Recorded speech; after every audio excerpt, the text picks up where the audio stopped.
चढ़दी कला time TV वेख रहे समूह दर्शकों का खास मुलाकात प्रोग्राम दे विच निक्का स्वागत है। गुरु साहब की बड़ी पावन पवित्र बाणी है जिस दे विच उचारदे हन, तेरे भगत सोहै साचा दरबारे, गुर कै शब्द नाम सवारे, सदा आनंद रहै दिन राती, गुण कह गुणी समावणिया। अज असी तुहाड़ी मुलाकात उस खास शख्सियत नाल करा रहे हाँ जो सतगुर दे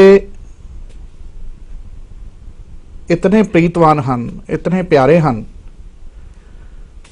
कि उन्हां दे गुणां नूं उन्हां ने अपने अंदर ऐसा समोया है कि देश विदेश की धरती दे विच गुरमत प्रचार दे विच दिन प्रतिदिन दिन रात वो सेवा दे विच रुझे हुए हैं।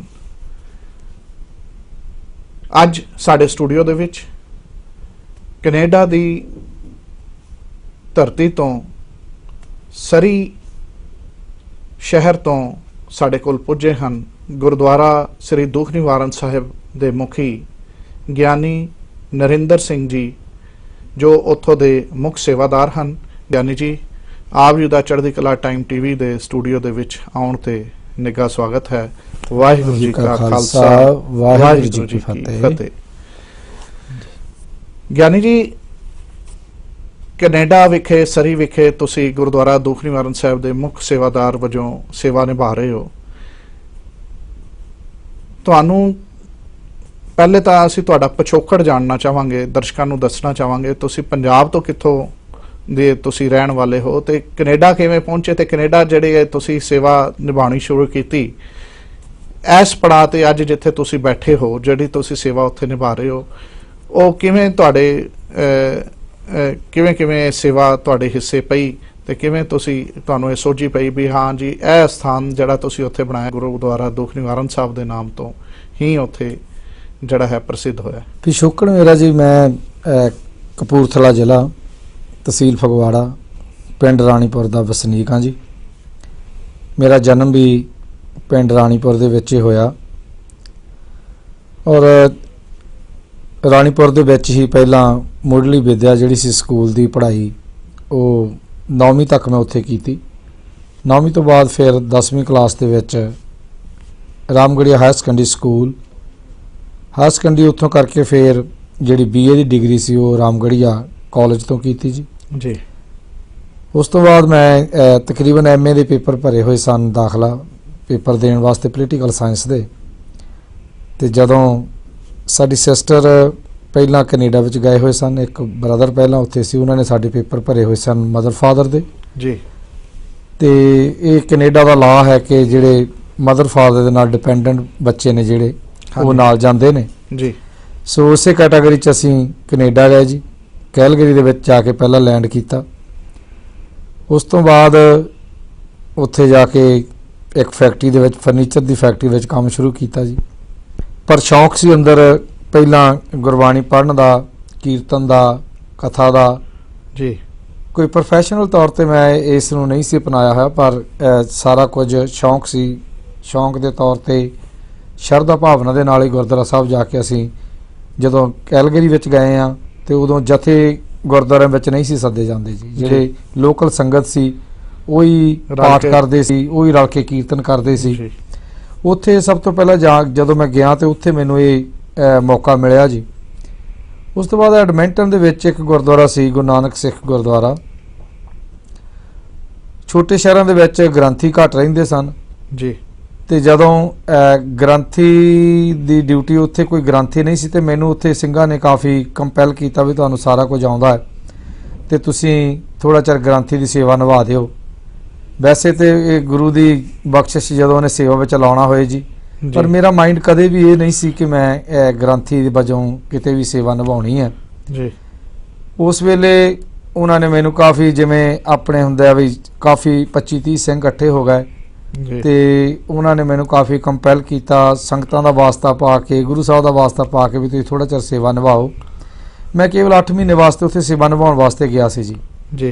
पर उत्थे ग्रंथी वजों मैं 8 महीने सेवा निभाउण लई जदों गया 8 महीने बाद मैं इंडिया आया। उस तो बाद जाके फिर ਉਹਨਾਂ ਨੇ ਸੰਗਤ ਦੇ ਵਿੱਚ ਮੇਰੇ ਤੋਂ ਇਹ ਫੇਰ ਵਾਅਦਾ ਲੈ ਲਿਆ ਵੀ ਤੁਸੀਂ ਮੁੜ ਕੇ ਇੱਥੇ ਆਓਗੇ ਜੀ। ਉਸ ਤਰੀਕੇ ਨਾਲ ਮੈਂ ਤਕਰੀਬਨ 2 ਸਾਲ ਦੇ ਕਰੀਬ ਉੱਥੇ ਐਡਮਿੰਟਨ ਦੇ ਵਿੱਚ ਸੇਵਾ ਨਿਭਾਈ ਜੀ। ਜੀ। ਉਸ ਤੋਂ ਬਾਅਦ ਮੈਂ ਕਲਾਸ 1 ਦਾ ਟਰੱਕ ਚਲਾਉਣ ਵਾਸਤੇ ਲਾਇਸੈਂਸ ਲਿਆ, ਵੈਨਕੂਵਰ ਆਇਆ ਤੇ ਜਿਵੇਂ ਗੁਰੂ ਜੀ ਨੂੰ ਭਾਉਂਦਾ ਸੀ ਇੱਥੇ ਮੋਹਰੇ ਆ ਕੇ ਆਇਆ ਤਾਂ ਮੈਂ ਟਰੱਕ ਚਲਾਉਣ ਸੀ, ਪਰ ਮੋਹਰੇ ਫੇਰ ਗੁਰਦੁਆਰਾ ਸਾਹਿਬ ਦਾ ਗ੍ਰੰਥੀ ਛੁੱਟੀ ਤੇ ਗਿਆ ਸੀ ਜੀ, ਗੁਰੂ ਨਾਨਕ ਸਿੰਘ ਗੁਰਦੁਆਰਾ ਸਾਹਿਬ। ਅੱਛਾ ਜੀ। ਉੱਥੇ ਫੇਰ 8 ਮਹੀਨੇ ਵਾਸਤੇ ਮੈਨੂੰ ਸੇਵਾ ਨਿਭਾਉਣੀ ਪਈ ਜੀ। ਜੀ। ਉਸ ਤੋਂ ਬਾਅਦ 2 ਸਾਲ ਮੈਂ ਫੇਰ ਇੱਕ ਫੈਕਟਰੀ ਦੇ ਵਿੱਚ ਕੰਮ ਕੀਤਾ। ਉਸ ਤੋਂ ਬਾਅਦ ਫੇਰ ਗੁਰਦੁਆਰਾ ਦਸ਼ਮੇਸ਼ ਦਰਬਾਰ ਸਾਹਿਬ ਹੋਂਦ ਵਿੱਚ ਆਇਆ ਜੀ। ਅੱਛਾ ਜੀ। ਉੱਥੇ ਫੇਰ ਮੈਨੂੰ ਉਸੇ ਤਰੀਕੇ ਦੇ ਨਾਲ ਗ੍ਰੰਥੀ ਦੀ ਡਿਊਟੀ ਤੇ ਜ਼ਬਰਦਸਤੀ ਉਹ ਲੈ ਕੇ ਗਏ ਜੀ। ਉਸ ਤੋਂ ਬਾਅਦ ਫਿਰ ਮੈਂ 8 ਸਾਲ ਤਕਰੀਬਨ ਗੁਰਦੁਆਰਾ ਦਸ਼ਮੇਸ਼ ਦਰਬਾਰ ਸਾਹਿਬ ਵਿਖੇ ਹੈਡ ਗ੍ਰੰਥੀ ਦੀ ਡਿਊਟੀ ਨਿਭਾਈ ਜੀ। ਗਿਆਨੀ ਜੀ, ਜਿਵੇਂ ਤੁਸੀਂ ਦੱਸਿਆ ਵੀ ਤੁਹਾਨੂੰ ਸਭ ਕੁਝ ਆਉਂਦਾ ਸੀ, ਇਸੇ ਕਰਕੇ ਸਾਰਿਆਂ ਨੇ ਬੇਨਤੀ ਕੀਤੀ ਵੀ ਤੁਸੀਂ ਗੁਰਦੁਆਰਾ ਸਾਹਿਬ ਦੇ ਗ੍ਰੰਥੀ ਸਿੰਘਾਂ ਦੀ ਸੇਵਾ ਜਾਂ ਹੈਡ ਗ੍ਰੰਥੀ ਦੀ ਸੇਵਾ ਨਾਲ ਨਿਭਾਓ।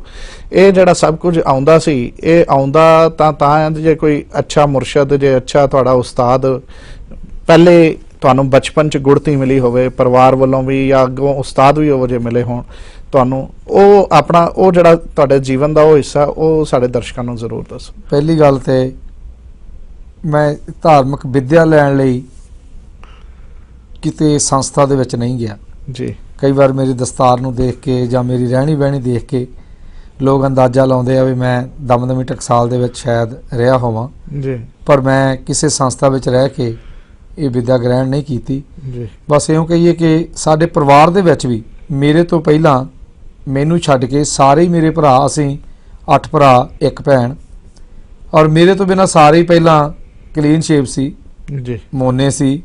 ਮੈਂ ਇਕੱਲਾ ਹੀ ਸਭ ਤੋਂ ਛੋਟਾ ਸੀ ਮੈਂ, ਤੇ ਮੈਂ ਇਕੱਲਾ ਹੀ ਸੀਗਾ ਫੈਮਿਲੀ ਦੇ ਵਿੱਚ, ਪਰਿਵਾਰ ਦੇ ਵਿੱਚ, ਜਿਹਨੇ ਕਦੇ ਵੀ ਜ਼ਿੰਦਗੀ ਵਿੱਚ ਵਾਲ ਨਹੀਂ ਸੀ ਕਟਾਏ ਜੀ। ਇੱਕ ਵਾਰ ਸਾਡੇ ਨਾਲ ਹੀ ਰਾਣੀਪੁਰ ਦੇ ਨਾਲ ਇੱਕ ਛੋਟਾ ਜਿਹਾ ਪਿੰਡ ਵਾ ਜਿਹਨੂੰ ਹਰਗੋਬਿੰਦਗੜ੍ਹ ਸਾਹਿਬ, ਔਰ ਪਹਿਲਾ ਨਾਂ ਉਹਦਾ ਭੋਗਪੁਰ ਹੁੰਦਾ ਸੀ। ਉੱਥੇ ਇੱਕ ਮਹਾਂਪੁਰਖ ਰਹਿੰਦੇ ਸਨ, ਸੰਤ ਬਾਬਾ ਰਣਜੀਤ ਸਿੰਘ ਜੀ। ਜੀ। ਉਹ ਇੱਕ ਵਾਰੀ ਸਾਡੇ ਗੁਰਦੁਆਰਾ ਸਾਹਿਬ ਵਿਖੇ ਅਖੰਡ ਪਾਠ ਸਾਹਿਬ ਜੀ ਦੇ ਭੋਗ ਤੇ ਆਏ ਤੇ ਬਹੁਤ ਬੰਦਗੀ ਵਾਲੇ ਮਹਾਂਪੁਰਖ ਸਨ। ਬਸ ਇਉਂ ਕਹੀਏ ਕਿ ਉਹਨਾਂ ਦੀ ਜਦੋਂ ਨਿਗਾਹ ਪਈ, ਕੋਈ ਪੂਰਬਲੇ ਕਰਮਾਂ ਦਾ ਜਿਹੜਾ ਸਿੱਖਿਆ ਆਇਆ ਸੀ ਉਹ ਕਰਾਇਆ ਜੀ। ਬਸ ਉਸੇ ਦਿਨ ਤੋਂ ਮੈਂ ਸਾਡੇ ਜਿਹੜਾ ਗ੍ਰੰਥੀ ਸਿੰਘ ਸੀ ਉਹਨੂੰ ਕਿਹਾ ਜੀ ਮੈਂ ਨਿਤਨੇਮ ਕਰਨਾ ਚਾਹੁੰਦਾ। ਉਹ ਕਹਿੰਦੇ ਪਹਿਲਾਂ ਜਪਜੀ ਸਾਹਿਬ ਥੋੜਾ ਤੂੰ ਦੇਖਿਆ ਕਰ, ਰਹਿਰਾਸ ਸਾਹਿਬ ਦੇਖਿਆ ਕਰ। ਜਦੋਂ ਰਹਿਰਾਸ ਸਾਹਿਬ ਜਾਂ ਜਪਜੀ ਸਾਹਿਬ ਦਾ ਪਾਠ ਕਰਦੇ ਸਨ ਤੇ ਮੈਂ ਨਾਲ ਉਹਨਾਂ ਦੇ ਬਹਿ ਕੇ ਥੱਲੇ ਗੁਟਕਾ ਸਾਹਿਬ ਤੋਂ ਦੇਖਦਾ ਰਹਿੰਦਾ ਸੀ। ਉਸ ਵੇਲੇ ਤਕਰੀਬਨ ਮੇਰੀ ਉਮਰ ਹੋਏਗੀ ਜੀ ਤਕਰੀਬਨ ਕੋਈ 8-9 ਸਾਲ ਦੀ ਜੀ। ਤੇ 10 ਸਾਲ ਦੀ ਉਮਰ ਦੇ ਵਿੱਚ ਮੈਂ ਗੁਰਦੁਆਰਾ ਸਾਹਿਬ ਜੀ ਦੇ ਵਿੱਚ ਜਿਹੜਾ ਸਵੇਰ ਦਾ ਨਿਤਨੇਮ, ਸ਼ਾਮ ਦਾ ਨਿਤਨੇਮ ਉਹ ਕਰਨਾ ਸ਼ੁਰੂ ਕਰ ਦਿੱਤਾ ਜੀ। ਜੀ। ਉਸ ਤੋਂ ਬਾਅਦ ਅਖੰਡ ਪਾਠ ਸਾਹਿਬ ਜੀ ਦੀ ਮੈਂ ਸੰਥਿਆ ਜਿਹੜੀ ਲਈ ਸੀ ਉਹ ਕੇਵਲ ਧਰਤੀ ਤੇ ਹੀਰੇ ਲਾਲ ਜਰਤੀ ਪਲੰਗ ਲਾਲ ਜੜਾਓ 13 ਅੰਗ ਤੇ ਸ੍ਰੀ ਰਾਗ ਦਾ ਉਹ ਸ਼ਬਦ ਹੈ ਜੀ। ਉੱਥੇ ਤੱਕ ਮੇਰੀ ਸੰਥਿਆ ਹੋਈ ਸੀ। ਉਸ ਤੋਂ ਬਾਅਦ ਮੈਨੂੰ ਆਪ ਨੂੰ ਨਹੀਂ ਪਤਾ ਇਹ ਕਿਵੇਂ ਸਾਰਾ ਕੁਝ ਹੋਇਆ ਜੀ। ਬਈ ਪਾਠੀ ਵੀ ਬਣ ਗਏ, ਕੀਰਤਨੀ ਵੀ ਬਣ ਗਏ ਤੇ ਨਾਲ ਸ਼ਬਦ ਦੀ ਵਿਚਾਰ ਵੀ ਜੀ ਜੀ ਕਰਨ ਲੱਗ ਪਏ ਜੀ। ਪ੍ਰਤੱਖ ਬਖਸ਼ਿਸ਼, ਪ੍ਰਤੱਖ ਕਲਾ ਜਿਹੜੀ ਬਿਲਕੁਲ ਜੀ। ਮੈਂ ਉਹ ਪੰਕਤੀਆਂ ਮੈਨੂੰ ਯਾਦ ਆਉਂਦੀਆਂ ਜੀ ਕਿ ਪੂਰਵ ਕਰਮ ਅੰਕੁਰ ਜੋ ਪ੍ਰਗਟੇ ਜੀ, ਭੇਟਿਓ ਪੁਰਖ ਰਸ ਕੋ ਬੈਰਾਗੀ। ਇਹ ਕਿਸੇ ਮਹਾਂਪੁਰਖ ਦੇ ਮਿਲਾਪ ਦੇ ਨਾਲ ਤਾਂ ਹੀ ਆਪਾਂ ਕਹਿੰਦੇ ਆ ਵੀ ਸਹੀ ਪਿਆਰੇ ਮੇਲ ਜਿਨ੍ਹਾਂ ਮਿਲਿਆ ਤੇਰਾ ਨਾਮ ਚੇਤਾ ਹੈ। ਮੈਂ ਇਹ ਸਮਝਦਾ ਵੀ ਕੋਈ ਪਿਛਲੇ ਪੂਰਬਲੇ ਕਰਮ ਜਿਹੜੇ ਸੀ ਉਹ ਉਕਰੇ, ਉਹ ਉਹਨਾਂ ਤੇ ਅੰਗੂਰ ਆਇਆ ਤੇ ਉਹ ਮਹਾਂਪੁਰਖਾਂ ਦਾ ਸੰਗ ਹੋਇਆ ਜੀ। ਉਸ ਤੋਂ ਬਾਅਦ ਫਿਰ ਉੱਥੇ ਹੀ ਮਹਾਂਪੁਰਖਾਂ ਦੇ ਡੇਰੇ ਦੇ ਵਿੱਚ ਜੀ ਅਖੰਡ ਪਾਠ ਸਾਹਿਬਾਨਾਂ ਦੀ ਲੜੀ ਜਿਹੜੀ ਸੀ 84 ਦੇ ਵਿੱਚ ਉਹ ਲੜੀ ਚੱਲੀ ਜੀ। ਉੱਥੇ ਹੀ ਅਖੰਡ ਪਾਠ ਸਾਹਿਬ ਦੀ ਰੌਲ ਵੀ ਸ਼ੁਰੂ ਕਰ ਦਿੱਤੀ ਜੀ। ਤੇ ਬਸ ਉੱਥੋਂ ਇਹ ਗੁਰੂ ਸਾਹਿਬ ਨੇ ਕਿਰਪਾ ਕਰਕੇ ਜਿਹੜੀ ਸੀ ਸੇਵਾ ਅੱਗੇ ਤੋਂ ਲੈਂਦੇ ਰਹੇ। ਹਾਂਜੀ। ਗਿਆਨੀ ਜੀ, ਤੁਸੀਂ ਉੱਥੇ ਗੁਰਦੁਆਰਾ ਸ੍ਰੀ ਦੁੱਖ ਨਿਵਾਰਨ ਸਾਹਿਬ ਦੇ ਮੁੱਖ ਪ੍ਰਬੰਧਕ, ਮੁੱਖ ਸੇਵਾਦਾਰ ਦੇ ਤੌਰ ਤੇ ਨਾਲ ਕਰ ਰਹੇ ਹੋ, ਨਾਲ ਦੁਨੀਆ ਭਰ ਦੇ ਵਿੱਚ ਤੁਸੀਂ ਵਿਚਰ ਰਹੇ ਹੋ। ਹਰ ਇੱਕ ਸਟੇਜ ਤੇ ਜਿਹੜੀ ਸਭ ਤੋਂ ਉੱਚੀ ਸਟੇਜ ਹੈ ਗੁਰਦੁਆਰਾ ਮੰਜੀ ਸਾਹਿਬ ਦੀ, ਗੁਰੂ ਰਾਮਦਾਸ ਜੀ ਦੇ ਚਰਨਾਂ ਦੇ ਵਿੱਚ, ਜਿੱਥੋਂ ਰੋਜ਼ ਸਵੇਰੇ ਕਥਾ ਵੀ ਆਉਂਦੀ ਹੈ ਜੀ। ਬੰਗਲਾ ਸਾਹਿਬ ਦੀ ਸਟੇਜ ਹੈ ਜਿੱਥੋਂ ਚੜ੍ਹਦੀ ਕਲਾ ਟਾਈਮ TV ਵੀ ਨਾਲ ਲਾਈਵ ਦਿਖਾਉਂਦਾ ਹੈ। ਉਹਨਾਂ ਸਟੇਜਾਂ ਤੇ ਵੀ ਤੁਸੀਂ ਕਥਾ ਵਿਚਾਰਾਂ ਆਪਣੀਆਂ ਦਿੱਤੀਆਂ ਹਨ ਤੇ ਗੁਰਮਤ ਦਾ ਪ੍ਰਚਾਰ ਕਰ ਰਹੇ ਹੋ। ਗੁਰਮਤ ਦਾ ਪ੍ਰਚਾਰ ਜਿਹੜਾ ਭਾਰਤ ਦੇ ਵਿੱਚ ਹੈ ਜਾਂ ਭਾਰਤ ਤੋਂ ਬਾਹਰ ਹੈ, ਉਹ ਕਿਵੇਂ ਹੋਣਾ ਚਾਹੀਦਾ, ਕਿਉਂਕਿ ਪੰਜਾਬ ਦੇ ਵਿੱਚ ਅੱਜ ਦੀ ਤਾਰੀਖ ਦੇ ਵਿੱਚ ਬੱਚੇ ਜਿਹੜੇ ਹੈਗੇ ਨੇ ਨਸ਼ਿਆਂ ਵੱਲ, ਪਤਿਤ ਪੁਣੇ ਵੱਲ, ਸਾਡੀਆਂ ਬੇਟੀਆਂ ਵੀ ਜਿਹੜੀਆਂ ਹਨ ਉਹ ਕਹਿੰਦੇ ਹਨ ਕਲੀਨ ਸ਼ੇਵਨ ਮੁੰਡਾ ਸਾਨੂੰ ਲੱਭ ਕੇ ਦਿਓ, ਵੀ ਆਵਾ ਹੀ ਉਤਰਿਆ ਪਿਆ ਸਮਾਜ ਦੇ ਵਿੱਚ। ਬਹੁਤ ਹੀ ਜਿਹੜੇ ਅਸੀਂ ਆਪਣੇ ਪਿਛੋਕੜ ਤੋਂ ਟੁੱਟ ਗਏ, ਆਪਣੇ ਵਿਰਸੇ ਨਾਲੋਂ ਟੁੱਟਦੇ ਜਾ ਰਹੇ ਹਾਂ। ਤੁਹਾਨੂੰ ਕਿਵੇਂ ਲੱਗਦਾ ਵੀ ਅਸੀਂ ਜਿਹੜੀ ਇਹ ਹਨੇਰੀ ਇੱਥੇ ਆਈ ਹੋਈ ਹੈ ਉਹਨੂੰ ਕਿਵੇਂ ਠੱਲ ਪਾ ਸਕਦੇ ਹਾਂ, ਤੇ ਵਿਦੇਸ਼ਾਂ ਦੇ ਵਿੱਚ ਵੀ ਇਹੋ ਜਿਹੇ ਜਿਹੜੇ ਕਾਰਜ ਹੋ ਰਹੇ ਨੇ ਵੀ ਕਿੰਨੀ ਦੇਰ ਤੱਕ, ਕਿੰਨੀ ਦੂਰ ਤੱਕ, ਜਾਂ ਕਿੰਨੇ ਕੁ ਸਫਲ ਹੋ ਪਾਏ ਨੇ ਅੱਜ ਤੱਕ? ਇਹਦੇ ਲਈ ਸਾਨੂੰ ਲੋੜ ਹੈ ਜੀ ਵੀ ਪ੍ਰਚਾਰ ਦੇ ਵਿੱਚ, ਜਿਹੜਾ ਪ੍ਰਚਾਰ ਦੇ ਸਾਧਨ ਨੇ, ਯੂਥ ਦੇ ਉੱਤੇ ਵੱਧ ਤੋਂ ਵੱਧ ਸਾਡਾ ਜਿਹੜਾ ਫੋਕਸ ਹੋਣਾ ਚਾਹੀਦਾ ਜੀ, ਔਰ ਪਰਿਵਾਰਾਂ ਤੇ ਫੋਕਸ ਹੋਣਾ ਚਾਹੀਦਾ। ਅੱਜ ਦੀ ਤਰੀਕ ਦੇ ਵਿੱਚ ਮੇਰਾ ਖਿਆਲ ਆ ਵੀ ਜਿਹੜੇ ਗੁਰਦੁਆਰਾ ਸਾਹਿਬਾਨਾਂ ਦੇ ਪ੍ਰਬੰਧਕ ਨੇ ਜੀ, ਕਿਉਂਕਿ ਮੈਂ ਆਪ ਇੱਕ ਪ੍ਰਬੰਧਕ ਦੇ ਤੌਰ ਤੇ ਵਿਚਰ ਰਿਹਾ ਅੱਜ ਦੀ ਤਰੀਕ ਦੇ ਵਿੱਚ, ਜਿਹੜੇ ਗੁਰਦੁਆਰਾ ਸਾਹਿਬਾਨਾਂ ਦੇ ਪ੍ਰਬੰਧਕ ਹੈ, ਮੇਰੇ ਹਿਸਾਬ ਨਾਲ ਉਹਨਾਂ ਨੂੰ ਯੂਥ ਵਾਸਤੇ ਇੱਕ ਵੱਖਰਾ ਫੰਡ ਰੱਖਣਾ ਚਾਹੀਦਾ, ਬਜਟ ਰੱਖਣਾ ਚਾਹੀਦਾ ਜੀ, ਕਿ ਇੰਨਾ ਬਜਟ ਜਿਹੜਾ ਸਾਲ ਦਾ ਅਸੀਂ ਇਹ ਯੂਥ ਤੇ ਖਰਚ ਕਰਨਾ ਜੀ। ਔਰ ਜਿਹੜਾ ਮੇਰਾ ਐਕਸਪੀਰੀਅੰਸ ਹੈ ਜੀ, ਅਸੀਂ ਗੁਰਦੁਆਰਾ ਸਾਹਿਬ ਦੇ ਵਿੱਚ ਇੱਕ ਬਜਟ ਰੱਖਿਆ ਹੋਇਆ ਜੀ, ਤਕਰੀਬਨ ਕਹਿ ਲਓ 70-80 ਹਜ਼ਾਰ ਡਾਲਰ ਜਿਹੜਾ ਸਾਲ ਦਾ ਸਾਡਾ ਯੂਥ ਲਈ ਬਜਟ ਅਸੀਂ ਉਹ ਸਪੈਸ਼ਲ ਰੱਖਿਆ ਆ ਜੀ। ਉਹਦੇ ਲਈ ਜਿਹੜੇ ਯੂਥ ਦੇ ਨਾਲ ਵਲੰਟੀਅਰ ਕੰਮ ਕਰਦੇ ਨੇ ਉਹਦਾ ਇੱਕੋ ਹੀ ਫਾਇਦਾ ਹੁੰਦਾ। ਹੁਣ ਆਮ ਤੁਸੀਂ ਦੇਖੋ ਬਈ ਕਿਤੇ ਇੱਕ ਇੱਥੇ ਦੇ ਹਿਸਾਬ ਨਾਲ ਤੁਸੀਂ ਦੇਖ ਲਓ ਕਿਤੇ 1000-2000 ਰੁਪਇਆ ਖਰਚਣਾ ਹੋਵੇ, ਜਿਹੜਾ ਬੰਦਾ ਉਹ ਵਲੰਟੀਅਰ ਸੇਵਾ ਵੀ ਕਰ ਰਿਹਾ, ਪ੍ਰੋਗਰਾਮ ਵੀ ਚਲਾ ਰਿਹਾ, ਜੇ ਉਹਨੇ 1000-2000 ਰੁਪਇਆ ਖਰਚਣਾ ਹੋਵੇ ਤੇ ਉਹ ਕਿਸੇ ਕਮੇਟੀ ਮੈਂਬਰ ਨਾਲ ਗੱਲ ਕਰੇ ਤਾਂ ਉਹ ਕਹਿਣਗੇ ਜੀ ਪਹਿਲਾਂ ਕਮੇਟੀ 'ਚ ਪਾਸ ਕਰਾਂਗੇ, ਕਮੇਟੀ ਪਹਿਲਾਂ ਇਹ ਤੇ ਪਰਮਿਸ਼ਨ ਦਊਗੀ, ਕਦੋਂ ਉਹਨੇ ਪਰਮਿਸ਼ਨ ਦੇਣੀ ਆ, ਕਦੋਂ ਕਮੇਟੀ ਪਾਸ ਕਰੂਗੀ ਜੀ। ਜਿਹੜੇ ਥਾਟ ਹੁੰਦੇ ਨੇ ਤੁਹਾਡੇ ਦਿਮਾਗ ਦੇ ਵਿੱਚ ਕੰਮ ਕਰਨ ਦੇ, ਉਹ ਨਾਲ ਨਾਲ ਕਦੇ-ਕਦੇ ਆਉਂਦੇ ਨੇ ਜੀ, ਜਿੰਨਾ ਉਹਨੂੰ ਡਿਲੇ ਕਰੀ ਜਾਓ ਥਾਟ ਜਾਂਦੇ ਲੱਗਦੇ ਨੇ ਜੀ।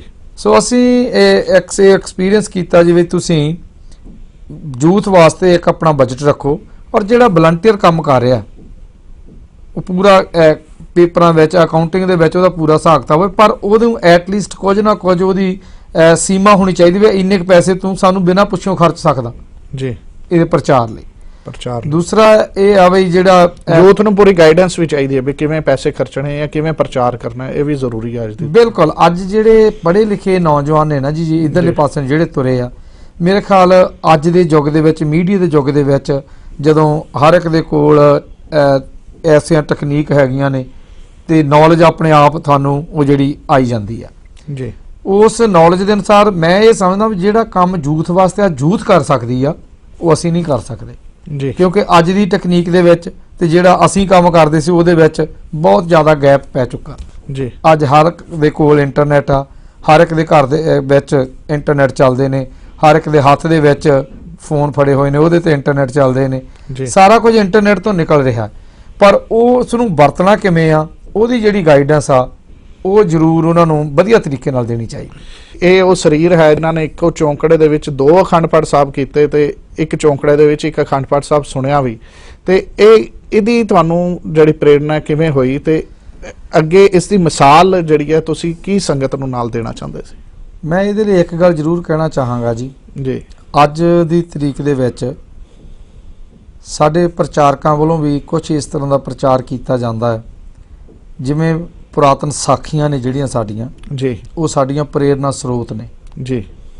ਉਹਨਾਂ ਨੂੰ ਸੁਣ ਕੇ ਕਿਵੇਂ ਕੋਈ ਪਰਮਾਤਮਾ ਦੇ ਨੇੜੇ ਗਿਆ, ਕਿਵੇਂ ਕਿਸੇ ਨੇ ਕੋਈ ਬੰਦਗੀ ਵੱਲ ਪੈਰ ਪੁੱਟਿਆ, ਜਦੋਂ ਅਸੀਂ ਸਾਖੀਆਂ ਸੁਣਦੇ ਨੇ ਵੀ ਬੰਦਗੀ ਤੋਂ ਫਿਰ ਮਿਲਿਆ ਕੀ, ਪ੍ਰਾਪਤ ਕੀ ਕੀਤਾ, ਉਹ ਸਾਖੀਆਂ ਨੂੰ ਸੁਣ ਕੇ ਸਾਡੇ ਅੰਦਰ ਕੋਈ ਚਾਅ ਪੈਦਾ ਹੁੰਦਾ ਹੈ ਵੀ ਅਸੀਂ ਵੀ ਇਹ ਕੁਝ ਕਰ ਸਕੀਏ। ਪਰ ਅੱਜ ਮੈਨੂੰ ਇਹ ਅਫਸੋਸ ਨਾਲ ਕਹਿਣਾ ਪੈ ਰਿਹਾ ਕਿ ਅਸੀਂ ਉਹਨਾਂ ਸਾਖੀਆਂ ਨੂੰ ਜਿਹੜੀਆਂ ਗੁਰਸਿੱਖ ਮਾਲਾ ਦੀਆਂ ਸਾਖੀਆਂ ਜਿਹੜੀਆਂ ਕਹਿ ਲਓ ਤੁਸੀਂ, ਗੁਰਸਿੱਖਾਂ ਦੀਆਂ ਸਾਖੀਆਂ, ਅਸੀਂ ਉਹਨਾਂ ਨੂੰ ਵੀ ਸੁਣਾਉਣ ਤੋਂ ਗਰੇਜ਼ ਕਰਨ ਲੱਗ ਪਏ ਆ। ਬੱਚਿਆਂ ਨੂੰ ਸਾਡੇ ਨੂੰ ਪਤਾ ਹੀ ਨਹੀਂ ਉਹਨਾਂ ਸਾਖੀਆਂ ਬਾਰੇ। ਤੁਸੀਂ ਜਿਸ ਉਮਰ 'ਚ ਤੁਸੀਂ ਆ, ਮੇਰੇ ਖਿਆਲ ਤੁਸੀਂ ਗੁਰਦੁਆਰਿਆਂ ਵਿੱਚ ਜਾ ਕੇ ਜਾਂ ਆਪਣੇ ਬਜ਼ੁਰਗਾਂ ਤੋਂ ਉਹ ਸਾਖੀਆਂ ਜ਼ਰੂਰ ਸੁਣਦੇ ਰਹੇ ਹੋਗੇ। ਬਿਲਕੁਲ। ਪਰ ਅੱਜ ਦੀ ਤਰੀਕ ਦੇ ਵਿੱਚ ਅੱਜ ਜਿਹੜੀ ਸਾਡੀ ਯੂਥ ਆ ਉਹਨੂੰ ਕੋਈ ਸਾਖੀ ਸੁਣਾਉਣ ਵਾਲਾ ਨਹੀਂ, ਉਹਨੂੰ ਕੋਈ ਸਾਖੀ ਨਹੀਂ ਸੁਣਾਈ ਜਾਂਦੀ ਕਿਸੇ ਭਗਤਾਂ ਦੀ, ਕਿਸੇ ਗੁਰੂ ਕੇ ਸਿੱਖਾਂ ਦੀਆਂ। ਉਹ ਸਾਖੀਆਂ ਅਲੋਪ ਹੋ ਗਈਆਂ ਸਾਡੇ ਤੋਂ। ਬਿਲਕੁਲ ਜੀ। ਔਰ ਮੈਂ ਇਹ ਗੁਰਬਾਣੀ ਦੇ ਜਿਹੜੇ ਫਲਸਫੇ ਅਨੁਸਾਰ ਜਿਹੜਾ ਭਗਤ ਧੰਨਾ ਜੀ ਦੀ ਆਪਾਂ ਗੱਲ ਕਰਦੇ ਹਾਂ ਜੀ, ਗੁਰੂ ਅਰਜਨ ਦੇਵ ਮਹਾਰਾਜ ਜੀ ਕਹਿੰਦੇ ਨੇ, ਗੋਬਿੰਦ ਗੋਬਿੰਦ ਗੋਬਿੰਦ ਸਿੰਘ ਨਾਮ ਦਿਓ ਮੁਖ ਲੀਣਾ, ਆੜ ਦਾਮ ਕੋ ਸ਼ੀਪਰ ਹੋਇਓ ਲਖੀਣਾ। ਇਹ ਜਿਹੜਾ ਪੂਰਾ ਸ਼ਬਦ ਜੇ ਤੁਸੀਂ ਵੇਖੋ, ਮੈਂ ਇਹਨੂੰ ਵਿਸਥਾਰ ਵਿੱਚ ਨਹੀਂ ਜਾਵਾਂਗਾ, ਇਹ 4 ਭਗਤ ਨੇ जिन्हां दियां साखियां धन्ने भगत ने सुनिया, जी सिर्फ साखियां सुनिया। ये विधि सुन के जाट रो उठ भगती लगा। और उन्हें जदों ये साखियां सुनिया ना, ये साखियां नूं सुन के उहदे अंदर चाह पैदा हो गया भी जे ये भगत एडी प्राप्ति कर सकते परमेश्वर नूं जप के, तो मैं क्यों नहीं कर सकदा। जी इस तरीके नाल उन्हां दे अंदर एक चाह पैदा होया। जब तुसीं किसी नूं पढ़दे हो, पहली गल तो अज साडे विच पढ़न दी भावना जिहड़ी आ ਉਹ खत्म ਹੁੰਦੀ जा रही है। ਅਸੀਂ पढ़ना ही नहीं चाहते, अज दी नौजवान पीढ़ी पढ़ना नहीं चाहती। जी जो तुसीं पढ़दे हो, कुछ किसी तो प्रेरणा मिलती आ, किसी नूं अपना प्रेरणा स्रोत मनो। मैं एक बारी अखंड पाठ साहब, क्योंकि उत्थे वार वार कई बार सवाल आउंदे संगतां दे भी अखंड पाठ साहब की है, इहदी मर्यादा की, कित्थों शुरू होया, ते मैं भाई कान सिंह नाभा जी उन्हां दी एक किताब जिहड़ी महान कोश है, जी महान कोश दे विच अखंड पाठ साहब दे लई वो शब्द पढ़ रिहा सी भी अखंड पाठ साहब कित्थों आया, कदों होया ते किवें प्रचलित होया, उहदे बारे मैं कुछ रिसर्च कर रिहा सी। ते उहदे विच मैं पढ़िया कि भाई कान सिंह नाभा दे पिता जी ने एक ही चौंकड़े एक अखंड पाठ कीता, ते महाराजा पटियाला जिहड़े सीगे महाराजा नाभा जी हाँ जी, उन्होंने वो सारा पाठ सुनिया। वो मैं सारा कुछ जदों पढ़िया तो मेरे दिमाग दे विच वो ਚੱਲਣ लग पई गल भी कि अज भी आपां कर सकते हैं अखंड पाठ साहब पूरा एक चौंकड़े। वो संकल्प जिहा मन विच सीगा जी, ते कोई हठ नहीं कीता सी, कोई इस तरह नहीं सी। फिर एक बारी मैं जदों न्यू ईयर इत्थे शायद मैनूं पता नहीं जी, साडे कनेडा दे विच बाहरली धरती ते हरेक शहर दे विच न्यू ईयर जिहड़ा वा वो बहुत वड्डी पद्धर ते संगतां दा इकट्ठ हुंदा उस दिन रात नूं 12 वजे तक जी 31 तरीक तो लैके मैं सवेरे बैठा उत्थे गुरद्वारा साहब विखे, सारा दिन लंघ गया, इन्ने बिजी सी उठ ही नहीं होया। रात नूं 12 वजे दीवान की समाप्ति हुई तो असीं उदों उस तो बाद फिर जदों 12 वजे अरदास हो जाती न्यू ईयर की, उस तो बाद असीं सुखमनी ਸਾਹਿਬ ਦਾ पाठ कीर्तन राहीं ते नितनेम ਦਾ पाठ कीर्तन राहीं शुरू कर दिंदे जी। 6 वजे आसा दी वारस की आरंभता हुंदी है, 6 वजे तक असीं वो प्रोग्राम कंटिन्यू कर दिंदे आ। अच्छा जी। वो मेरे मन में आया भी मैं एक दिन पहला सवेरे तकरीबन 8 बजे जाके गुरद्वारा साहब बैठा, तो दूसरे दिन 6 बजे तक बैठा रहा, तो 22 घंटे हो गए ने ऑलरेडी जी। तो जे 22 घंटे बिना किसी क्रिया तो कढ़ सकते हैं, तो हो सकता थोड़ा जिहा समा होर भी निकल जाए। जी जी। फिर मन के अंदर संकल्प होर दृढ़ हो गया जी। फिर असी भाई पिंदरपाल सिंह उन्होंने दे पिंड असी एक समागम करते हैं जी, उन्होंने पिंड ठरबे माजरे जिहड़ा सालाना वो गुरमत समागम हुंदा है।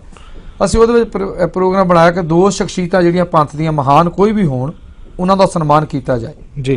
सब तो पहलियां जिहड़ियां 2 शख्सियतां सन्मान कीतियां उन्हां दे विच श्री दरबार साहिब जी दे सचखंड श्री हरमंदर साहिब दे साबका हैड ग्रंथी ਗਿਆਨੀ ਮੋਹਨ ਸਿੰਘ ਜੀ ਸਿੰਘ ਸਾਹਿਬ, ਅਤੇ ਇੱਕ ਤੁਹਾਡੇ ਪਟਿਆਲੇ ਤੋਂ ਗਿਆਨੀ ਹਰਬੰਸ ਸਿੰਘ ਜੀ ਟੀਕਾਕਾਰ ਜੀ। ਉਹਨਾਂ 2 ਸ਼ਖਸੀਅਤਾਂ ਨੂੰ ਸਨਮਾਨਿਤ ਕੀਤਾ। ਜਦੋਂ ਉਹਨਾਂ ਦਾ ਜਿਹੜਾ ਸਨਮਾਨ ਚਿੰਨ੍ਹ ਸੀ ਉਹ ਪੜ੍ਹਿਆ ਮੈਂ, ਤੇ ਉਹਦੇ ਵਿੱਚ ਗਿਆਨੀ ਹਰਬੰਸ ਸਿੰਘ ਉਹਨਾਂ ਦਾ ਜ਼ਿਕਰ ਆਇਆ ਵੀ ਉਹਨਾਂ ਨੇ 2 ਅਖੰਡ ਪਾਠ ਸਾਹਿਬ ਇੱਕ ਚੌਂਕੜੇ ਵੱਖਰੇ ਵੱਖਰੇ ਸਮੇਂ ਤੇ ਕੀਤੇ ਜੀ, ਤੇ ਮੈਨੂੰ ਹੋਰ ਪ੍ਰੇਰਨਾ ਮਿਲ ਗਈ। ਉਹ ਮੇਰੇ ਸਾਹਮਣੇ ਬੈਠੇ ਸੀ ਉਸ ਵੇਲੇ ਜੀ। ਫਿਰ ਜਦੋਂ ਮੈਂ ਇੱਥੋਂ ਵਾਪਸ ਗਿਆ ਜੀ, ਤੇ ਜਾ ਕੇ मन च एक बारी फुरना आया, तो असीं 5 प्यारे इकट्ठे करके मैं 5 ਸਿੰਘਾਂ ਤੋਂ अरदास करवाई सतगुरू जी दे अगे। पहला गुरु साहब तो आग्या लवांगे, जिवें गुरु साहब का हुक्म होएगा उस तरीके नाल असीं अगे उस नूं असली रूप देवांगे। फिर जदों अरदास कीती ते 5 ਸਿੰਘਾਂ ਤੋਂ भी सतगुरू जी इस तरीके नाल संकल्प मन विच बणिया जिवें आप जी का हुक्म होवे।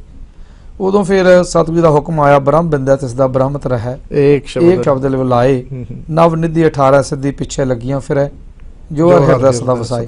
मन थोड़ा जिहा होर परपक्क हो गया जी। बस फिर कोई बहुती तैयारी नहीं की जी।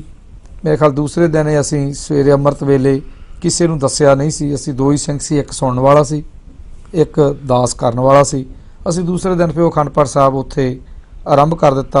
बहुत असीं भी भागां वाले हाँ, साडे दर्शक भी भागां वाले हैं जिहड़े ज्ञानी नरिंदर सिंह जी दे तुसीं दर्शन कर रहे हो, जिन्हां ने 2 अखंड पाठ साहब श्री गुरु ग्रंथ साहिब जी महाराज दे एक चौंकड़े दे विच कीते अते एक पाठ वो सुनिया। इन्हां नाल बड़ियां गल्लां ने करन वालियां, बट पर जिहड़ा समा है वो इजाजत नहीं दे रहा कि गल्लां असीं होर अगे वधा सकीए। प्रोग्राम की समाप्ति के कंढे ते असीं पुज चुके हैं, पर ज्ञानी जी तो सानू प्रेरणा मिली है कि जिहड़ी प्रीत प्रीत गुरिया मोहन लालना भी सतगुर दे नाल, सतगुर दे चरनां नाल ਜਿਹੜੀ ਪ੍ਰੀਤ ਇਹਨਾਂ ਨੇ ਪਾਈ ਹੈ ਇੱਕ ਜ਼ਿੰਦਾ ਮਿਸਾਲ ਤੁਹਾਡੇ ਸਾਹਮਣੇ ਹਨ ਕਿ ਕਿਵੇਂ ਸਤਿਗੁਰੂ ਜੀ ਦੀ ਇਹਨਾਂ ਉੱਤੇ ਬਖਸ਼ਿਸ਼ ਵਰਤ ਰਹੀ ਹੈ ਤੇ ਕਿਵੇਂ ਹੀ ਸਤਿਗੁਰ ਦੇ ਚਰਨਾਂ ਨਾਲ ਇਹਨਾਂ ਨੇ ਪਿਆਰ ਪਾਇਆ ਹੈ ਤੇ ਸਤਿਗੁਰ ਦੇ ਚਰਨਾਂ ਦਾ ਪਿਆਰ ਇਹ ਸੰਗਤਾਂ ਦੇ ਵਿੱਚ ਵਰਤਾ ਵੀ ਰਹੇ ਹਨ। ਸਮਾਂ ਹੋਰ ਇਜਾਜ਼ਤ ਨਹੀਂ ਦੇ ਰਿਹਾ, ਅਸੀਂ ਦਰਸ਼ਕਾਂ ਤੋਂ ਇੱਥੇ ਹੀ ਇਜਾਜ਼ਤ ਲਾਂਗੇ ਤੇ ਇੱਕ ਵਾਰ ਫਿਰ ਤੋਂ ਗਿਆਨੀ ਜੀ ਦਾ ਚੜ੍ਹਦੀ ਕਲਾ ਟਾਈਮ ਟੀਵੀ ਦੇ ਸਟੂਡੀਓ 'ਚ ਆਉਣ ਦਾ ਨਿੱਘਾ ਸਵਾਗਤ ਵੀ ਕਰਦੇ ਹਾਂ ਤੇ ਧੰਨਵਾਦ ਵੀ ਕਰਦੇ ਹਾਂ ਜੀ। ਵਾਹਿਗੁਰੂ ਜੀ ਕਾ ਖਾਲਸਾ, ਵਾਹਿਗੁਰੂ ਜੀ ਕੀ ਫਤਿਹ।